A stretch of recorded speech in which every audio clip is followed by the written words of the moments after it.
So this is what I absolutely picture as a dungeon diver. Soul Leveling Season 2, Episode 11.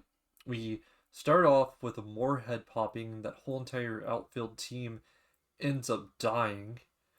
But the main thing that actually happens here is our S rank team is slowly going deeper, descending down.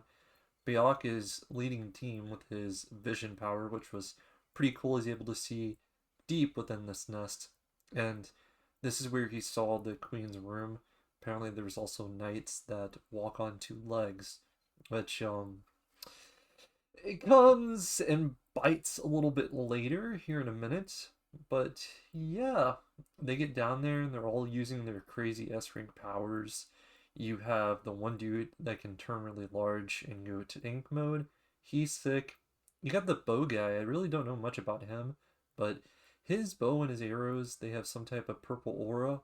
So I'm guessing it's some type of damage buff, and he's really fast paced. Of course, you have Cha, and she was magical. She was a big finalization on this attack. But as they start chomping down on all these little ants, they're kind of getting them all grabbed at once. The tank kind of gets them all into one spot. We hit them. You have Troy with the fire, and he's going crazy with that. But watching Cha go in on the queen was pretty epic. The resistance was actually a lot on the queen. She was able to take quite a bit of attacks. But right as she was dying, she cries out and lets out a roar. And a big chain of events happen. So this is where we get to the second half. It's a 180. Every one of those ants end up coming back into the nest. They're able to break this barrier, and everyone inside is like, "Oh, wait, they shouldn't be able to break in that easily." But yeah, as the ants are coming in, this is where an immense aura creature just stands right in front of him. As he's running, or well, he's not running, he's walking past them. They're all literally smelling this incredibly dark, potent aura coming off this creature. It's just ridiculous. There's like, I'm gonna die type of feelings being near that. But the first reaction of this two-legged bug creature is to eat the queen, which I am like, dude, I don't think you're gaining any power. Like, it didn't show any growth on him. But hey, maybe bro needed his nutrients to survive or something. Who knows? I guess that's a little bug and animal thing that they eat their own kind. Yeah. But what really ticks it all off is this ant finally comes out swinging and attacking this entire S team. We have our healer in the back, which is Bayong, and he's keeping everyone alive, but literally every single one of our S ranks, they all get killed basically. Chaw gets thrown up, flying in. You had Tank Dude get ripped, both of his arms get ripped off at one point, and then he gets revived back. The sad thing is, though, whenever they're getting this healing, it's kind of slowly healing him. It doesn't totally heal him immediately.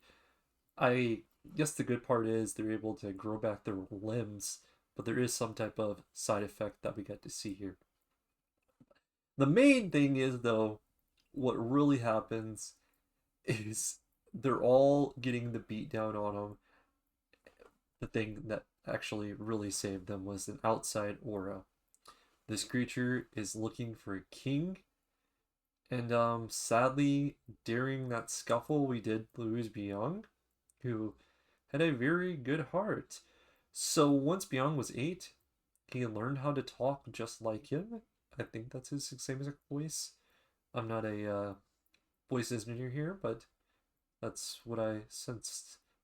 Yeah, he was also repeating and kind of taunting all of them.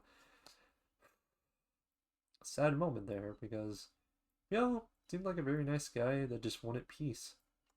He really didn't want to be in all this, but to end it would have been a big thing.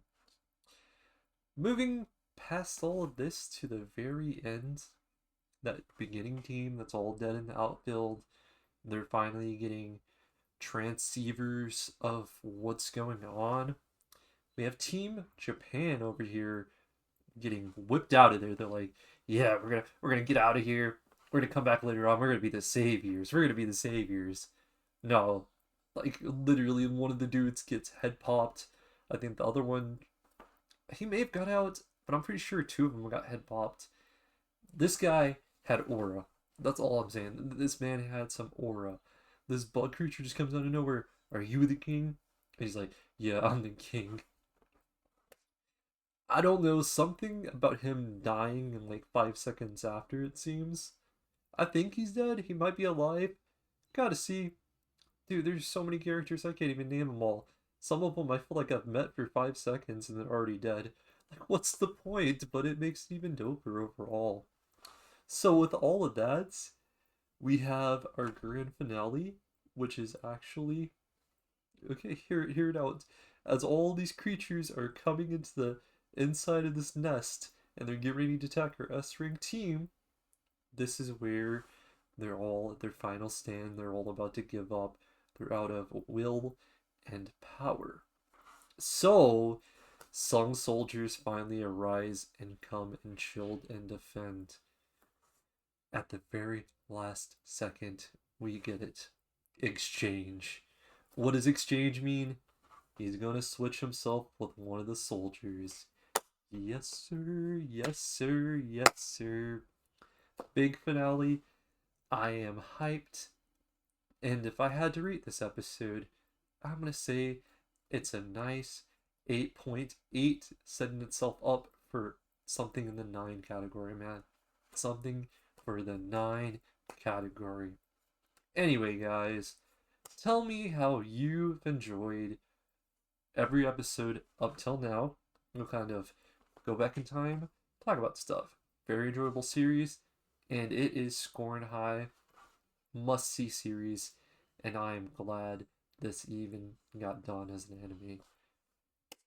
Anyway, guys, hope you stay safe. Till next time, peace out.